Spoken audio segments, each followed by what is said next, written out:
갈라디아서 2장 15절에서 21절입니다. 제가 말씀 읽습니다.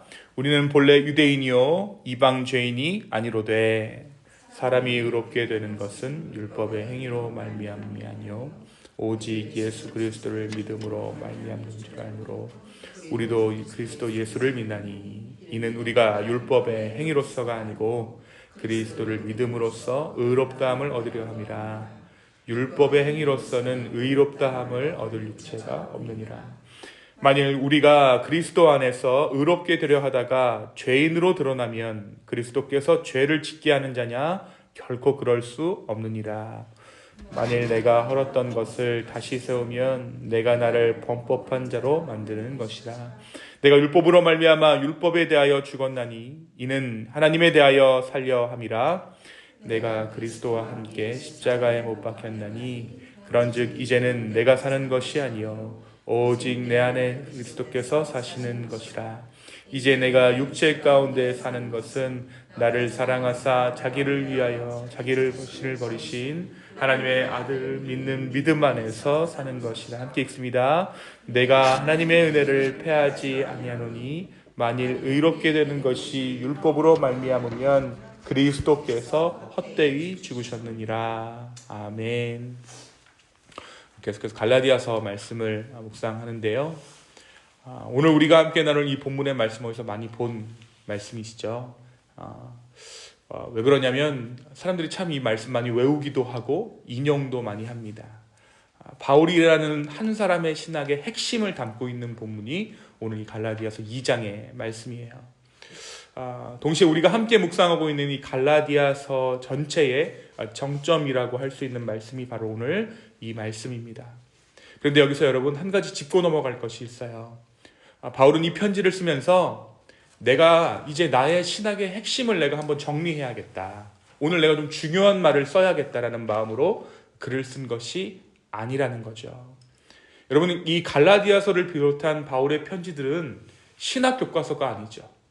후대에게 내가 이런 신학을 정립해서 좀 전해줘야겠다라는 마음으로 바울이 이 편지들을 쓴 것이 아니라는 것입니다. 바울은 언제나 실제 교회의 상황 가운데 실제 사람들의 갈등과 흔들림 가운데 이 편지를 써내려갔어요. 그리고 훗날 후대의 사람들이 이 바울의 편지들을 다시 읽고 정리하면서 오늘 저와 여러분이 읽은 이 갈라디아서 2장 15절에서 21절의 말씀을 바울 신학의 핵심이다, 바울 신학의 정점이다라고 평가하게 된 것입니다. 그러니까 후대의 사람들이 바울의 편지를 분석했을 때 이것이 정점이야 라고 말했다라는 것이죠. 그렇다면 우리가 지문이 한 가지 생기죠. 왜 하필 갈라디아서, 그 중에서도 오늘 이 말씀이 바울 신학의 정점이 되었을까? 왜 사람들이 그렇게 평가하게 되었을까? 그 이유는 분명합니다. 갈등과 긴장 때문이에요. 갈등과 긴장. 당시 갈라디아 교회는 제가 어제 말씀드린 것처럼 다른 복음이라 불리는 가르침에 의해 교회가 넘어갈 위기에 있었어요. 교회가 잠식될 위기에 있었습니다. 그 상황은 바울로 하여금 모호한 표현이나 여지를 남길 수 없게 만들었어요. 그러니까 정확하게 써야 되는 거예요. 뭐가 복음인지, 뭐가 진짜 복음인지를 정확히 써야만 하는 바울의 상황이 있었다는 것이죠. 갈등과 긴장 가운데 정확하게 패구를 찌르는 거짓 복음과는 구별되는 참된 복음을 기록해야 하는 상황 가운데 바울이 있었습니다.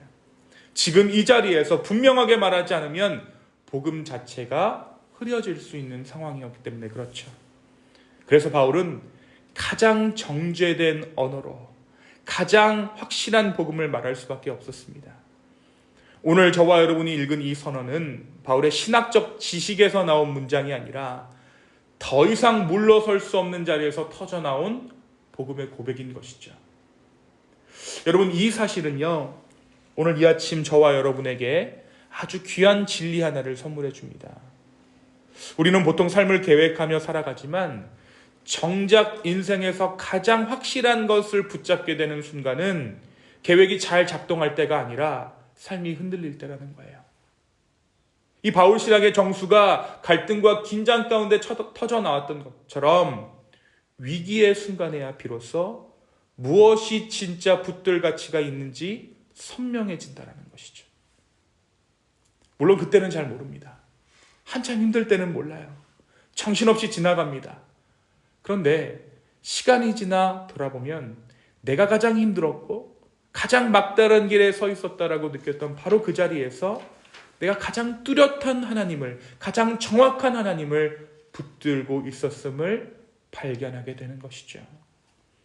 2026년의 시작, 이 자리에서 우리가 감히 한 해를 완주할 수 있을 것이라고 가정해 본다면 저는 이 사실이 우리에게 위로가 되었으면 좋겠습니다. 지금의 상황이 선명하지 않아도 괜찮습니다. 지금의 이 자리에서 모든 것이 정리되지 않아도 괜찮습니다. 중요한 것은 우리가 무엇을 붙들고 이 한 해를 시작하는가에 있습니다. 제가 솔직히 이 교단에서 정해준 본문이잖아요. 저희가 지금 하는 게. 제 나름대로 선포하고 싶은 성경 본문이 있겠죠. 새로운 시작에 관한. 그런데 하나님께서 그것을 허용하시지 않는 것 같아요. 에베소서 말씀도 그렇고 갈라디아서 말씀도 그렇고 무엇을 이야기하는가? 복음을 말하고 있어요. 우리 교회가 저와 여러분이 무엇 붙들고 살아야 되는가? 복음 붙들고 살라는 거예요. 다른 것 아니라 예수 그리스도의 그 십자가, 예수 그리스도의 복음을 붙들고 이 한 해를 살아가라는 우리 주님의 명령인 줄로 믿습니다. 오늘 이 새벽 우리가 붙들 것은 복음입니다. 그리고 그 복음 위에 서 있을 때 우리는 알게 될 것입니다. 바로 이 자리에서 우리가 물론 복음을 붙들었지만 하나님께서 오히려 우리를 붙들고 계셨다라는 사실을 우리가 깨닫게 될 줄로 믿습니다. 오늘 말씀 2장을 보면 바울이 이 복음 가운데, 이 복음이 실제 교회 가운데 어떻게 시험받고 있는지를 말해주고 있어요. 예루살렘에서는 이방인에게 할례를 강요하지 않기로 이미 합의가 돼 있었습니다. 이방인 신자들이 오면 이 사람들은 할례밖에 하지 말자. 그럼에도 불구하고 이 안디옥 교회에서 문제가 생겨요. 유대인 신자와 이방인 신자가 함께 식탁교제를 하던 중에 사람의 시선과 두려움이 복음을 밀어내기 시작한 거죠. 누가 이 일을 행했습니까? 베드로가 이 일을 행했어요. 베드로가. 같이 밥 못 먹겠다 한 거예요. 그렇게 직접적으로 선언하지는 않았지만 베드로가 밥을 먹을 때마다 보니까 유대인 신자들하고만 밥을 먹고 있는 겁니다. 베드로는 말로는 복음을 고백했지만 행동으로는 여전히 율법이 기준인 것처럼 물러섰다라는 거예요. 나 저 사람들과 밥을 먹을 수 없다. 이방인 신자들과의 식사를 중단한 그 행동은 복음을 삶으로 부정하는 메시지가 되고 말았습니다.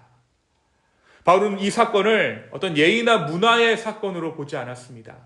이것은 사람이 무엇으로 하나님의 백성이 되는가라는 문제, 곧 복음의 진리 자체가 흔들리는 순간이다라고 바울이 판단한 거예요.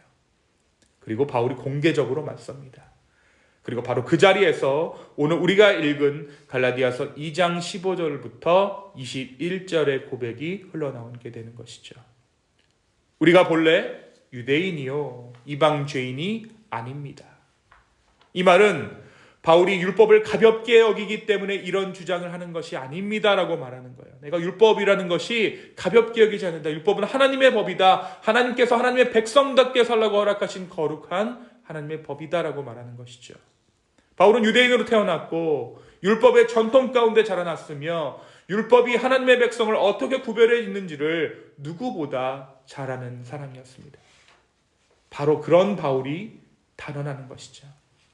사람이 하나님 앞에서 의롭다함을 얻는 것은 어떤 행위로, 율법의 행위로 말미암은 것이 아니다. 오직 예수 그리스도를 믿는 믿음으로 우리가 의롭다함을 받았다라고 선언하고 있습니다. 여러분, 여기서 의롭다라는 말은 뭐예요? 옳다라는 거죠. 누가 우리를 옳게 했느냐? 예수 그리스도의 십자가가 우리를 옳게 했다. 여기서 의롭다라는 것은 하나님과 예수 그리스도로 말미암아 올바른 관계 가운데 들어섰다라는 거예요. 여러분, 죄인과 하나님, 죄인이 죽어야 마땅하겠죠. 죄인과 하나님과의 관계에 있으면 당연히 하나님 밑에서는 죄인은 죽어야 마땅합니다. 그런데 예수 그리스도로 말미암아 어떤 관계가 되었습니까? 하나님과 아들이 되었어요. 하나님과 자녀가 되었어요. 이제 우리는 예수 그리스도 안에서 더 이상 죽음을 기다리는 자들이 아니라 하나님과 화평을 누릴 수 있게 되었다라는 것입니다. 바울이 바로 그 지점을 이야기하고 있는 거예요. 하나님의 언약 백성으로, 하나님의 자녀로 우리가 인정받았다. 예수 그리스도의 십자가로 말미암아 우리가 자유케 되었다라는 것입니다. 근데 여기서 여러분, 제가 몇 차례 말씀드린 것처럼 바울이 선언하는 이 의롭다라는 단어는 법정 용어입니다. 법정 용어. 법정에서만 쓰여지던 말이에요. 그러니까 인간이 의롭게 된 것이 하나님 나라에서 법적으로 이미 끝난 문제라는 것입니다. 바울은 이 선언이 어떤 사람의 순종이나 성취를 근거로 내려지는 것이 아니라 예수 그리스도 안에서 하나님께서 이미 내려주신 판단이라고 말합니다. 율법은 죄를 드러낼 수는 있지만 죄인을 새롭게 만들지는 못합니다. 어떤 기준을 제시할 수는 있지만 그 기준을 충족시킬 능력은 주지 못합니다. 그래서 율법의 행위로 의로워지려는 시도는 결국 인간을 더 깊은 자기 증명의 굴레 속에 가두게 되는 거예요. 여러분, 율법 하나 지킨 사람이 얼마나 교만해지는 줄 아세요? 율법 하나 지키고 나면 어떤 마음이 되면 그 다음 거, 그 다음 거, 그 다음 거로 들어가는 건데, 왜 그렇게 율법 가운데 심취하게 되는가? 바울이 그 핵심을 이야기하죠. 자기를 증명하기 위해서. 근데 가다 보면 결국 자기 증명의 끝은 무엇입니까? 나는 죄인이다예요. 나는 죄인이다. 그래서 바울이 여기서 한 걸음 더 나아가죠. 내가 누구와 함께 못 박혔다고요? 내가 그리스도와 함께 못 박혔나니. 우리 20절의 말씀을 다 같이 한번 읽겠습니다. 시작. 내가 그리스도와 함께 십자가에 못 박혔나니 그런즉 이제는 내가 사는 것이 아니요 오직 내 안에 그리스도께서 사시는 것이라. 이제 내가 육체 가운데 사는 것은 나를 사랑하사 나를 위하여 자기 자신을 버리신 하나님의 아들을 믿는 믿음 안에서 사는 것이라. 아멘. 누가 못 박혔다고요? 내가 못 박혔다고요. 우리 창세기의 말씀이 아담이 죄를 범한 것이 우리가 죄를 범한 것처럼 십자가 역시 무엇입니까? 내가 그리스도와 함께 십자가에 못 박혔다라는 것입니다.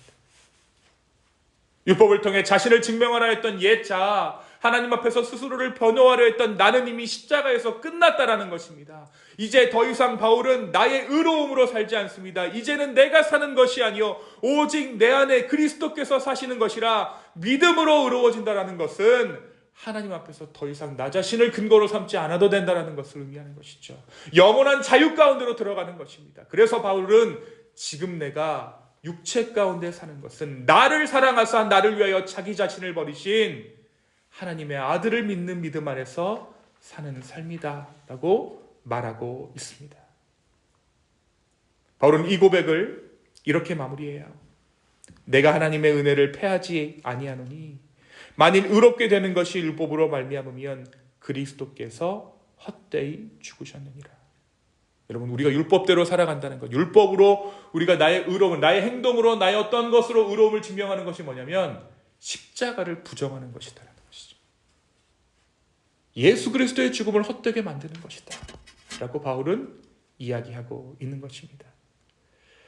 여러분, 이 말은 차가운 논증이 아니라 복음을 향한 바울의 떨림이 담긴 고백입니다. 만약 인간이 무엇인가를 더해야만 하나님 앞에 설 수 있다면 십자가는 보조수단이 된다는 거예요. 그러나 십자가는 보조수단이 아니라 구원의 유일한 근거입니다. 사랑하는 성도 여러분, 오늘 이 갈라디아서 2장 15절부터 21절까지의 말씀은 오늘 우리에게 묻고 있는 거예요. 무엇으로 살고 있니? 우리는 여전히 하나님 앞에서 내 스스로를 증명하러 애쓰고 있지는 않은가? 하나님 나 잘했죠? 하나님 나 이거 잘했죠? 이게 아니에요. 하나님은 내가 무엇을 하든지 간에 내가 너를 사랑한다. 내가 너와 함께한다. 라고 말씀하시는 주님이십니다. 믿음으로 시작했지만 어느새 다시 율법의 방식으로 자신과 남을 평가하고 있지는 않은가?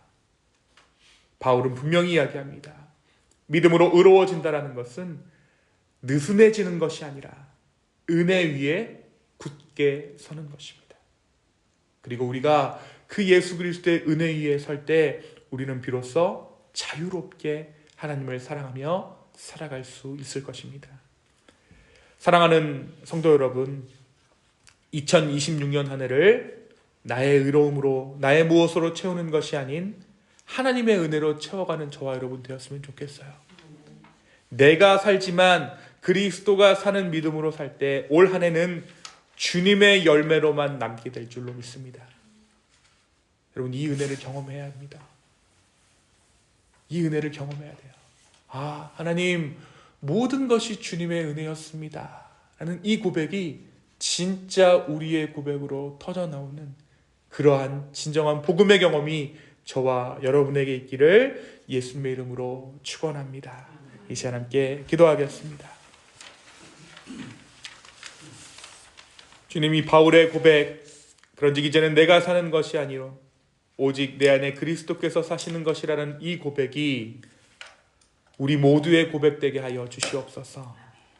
주여, 이 2026년 한 해를 하나님 손에 맡겨드립니다. 내 뜻과 내 정성, 내 무엇으로 살아가는 것이 아니라 하나님의 은혜로 하루하루 한순간순간을 살아가게 하시고 그 가운데 맺어지는 주의 열매를 온전히 누리며 살아갈 수 있는 우리 모두 되게 하여 주시옵소서. 주님 감사합니다. 주님 또 감사합니다. 주여, 우리 가운데 함께하여 주시옵소서. 감사합니다. 이 모든 말씀 예수님의 이름으로 기도하였습니다. 아멘.